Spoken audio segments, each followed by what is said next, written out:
Saat SMA, dia sudah bisa beli mobil sendiri. เนี่ยพี่ปิกเกอร์ Seorang pemuda bernama Top sangat gemar bermain game online sejak duduk di bangku SMA. Suatu saat, ketika sedang bermain game online, ada member lain bernama Jack ingin membeli item kepada Top. Awalnya, Top tidak ingin menjual itemnya. Namun, setelah ditawari akan diberi uang sebesar 30 baht, akhirnya Top berani untuk menjualnya.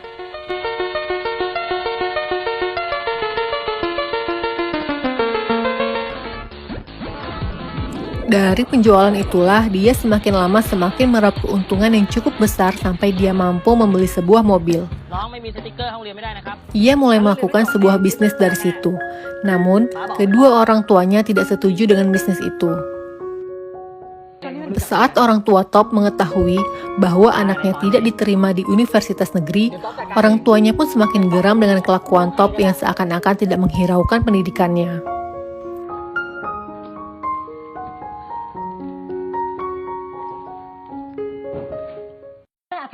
Ditipu saat membeli DVD sebanyak 50 buah. เฮ้ย Suatu ketika, akun game online tersebut dihapus oleh admin karena telah dianggap menyalahgunakan kepentingan komersial. Dia pun bingung bagaimana untuk mendapatkan uang lagi seperti sebelumnya untuk biaya masuk ke universitas. Namun, Top adalah seseorang yang tidak pantang menyerah. Dia pun berinisiatif untuk membuat bisnis baru membuka toko DVD player. Tapi naas, dia ditipu. DVD player yang berjumlah 50 unit itu ternyata rusak semua karena berupa DVD player bajakan. Setelahnya, Top mencoba untuk membuka peluang bisnis baru, yaitu ingin berjualan kacang. Ia pun mulai melakukan survei di lapangan dan melakukan berbagai macam cara untuk membuat kacang yang diminati oleh pasar. Top menyewa lokasi di mall untuk berjualan kacang. Namun, kacang yang dijual Top tidak seberapa laku karena dirasa lokasinya yang tidak strategis. Dia pun pindah ke lokasi lain, yaitu di dekat pintu masuk mall.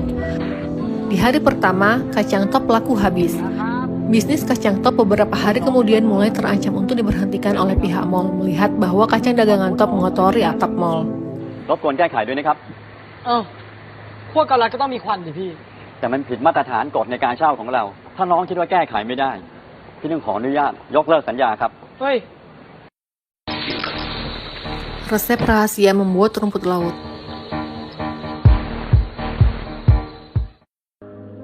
Suatu malam, kedua orang tua Top mengajaknya untuk pindah ke Cina. Namun, Top bersikukuh untuk tetap tinggal di Thailand untuk melanjutkan bisnisnya. Sayang sekali, bisnis kacang Top harus berhenti sampai di situ karena lokasi dagangannya telah dijual ke pihak lain. Di suatu pagi, Top mengetahui bahwa rumahnya akan disita. Top pun sedih dan tidak tahu harus berbuat apa. Sampai ia bertemu dengan kekasihnya yang baru pulang dari Rayong dan membawa oleh-oleh makanan rumput laut. Setelah ia mencoba rumput laut tersebut, ternyata rasanya sangat enak.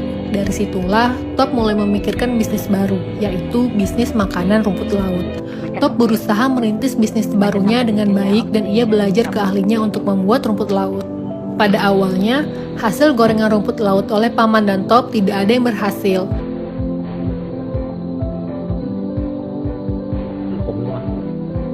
Namun, karena suatu kejadian yang dialami oleh pamannya, ada satu bungkus rumput laut yang terkena air. Dari situlah, rumput laut yang digoreng Top rasanya menjadi enak. Ternyata harus dibasahi dahulu baru digoreng.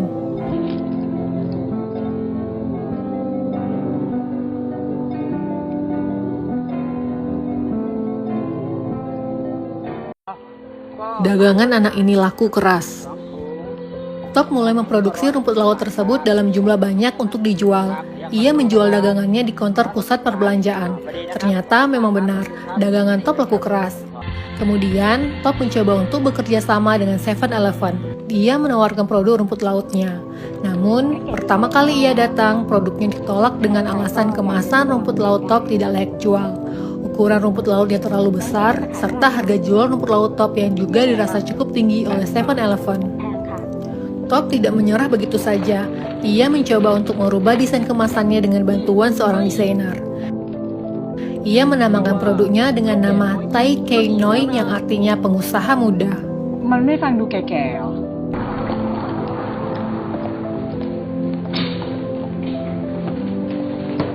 ผ ผมพิธิพัฒน์ครับ จะมาขอนัดคุณปูจะเอาสินค้ามาเสนอครับ Anak ini tanda tangan kontrak dengan 7-Eleven. เคยเจอเลยนะคะ Dengan semangat, ia kembali ke 7-Eleven. Namun, ia gagal bertemu dengan manajernya.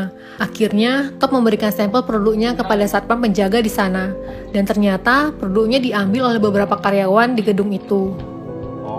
Di saat Top merasa putus asa, tiba-tiba ia dihubungi oleh pihak 7-Eleven karena produknya diterima. Top sangat senang dan ia segera menandatangani kontrak yang telah dibuat oleh 7-Eleven. Dari salah satu kontrak tersebut menyebutkan bahwa Top harus memproduksi 72.000 kemasan untuk dikirim ke 6.000 cabang. Tentu saja ia harus memiliki pabrik, karena selama ini ia hanya menggoreng rumput laut hanya di rumah. Lalu ia teringat keluarganya masih mempunyai sebuah kantor kecil, maka ia merenovasi kantor tersebut menjadi sebuah pabrik.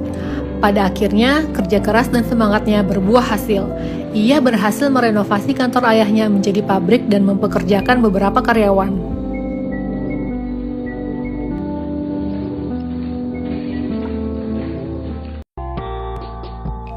Anak ini berpenghasilan 450M setahun. Namun, saat pihak 7-Eleven menginspeksi pabrik Top, mereka merasa pabrik Top belum memenuhi standar. Lagi-lagi, Top tidak menyerah begitu saja. Ia segera menyempurnakannya dan akhirnya kontraknya disetujui. ขอเถอะ โอเค ก็ได้ Akhirnya, setelah 2 tahun, Top menuai hasil kerja kerasnya. Dia bisa melunasi hutang-hutang kedua orang tuanya. Di usianya yang ke-26 tahun, ia berhasil memiliki pendapatan tahun 2010 sebesar 450 miliar. Memiliki 2.500 karyawan, mengirim produknya ke 6.000 cabang 7-Eleven. Ia juga mengekspor camilan rumput lautnya ke 27 negara di dunia. Dan memiliki perkebunan rumput laut di Korea Selatan. Wah, sungguh menginspirasi ya.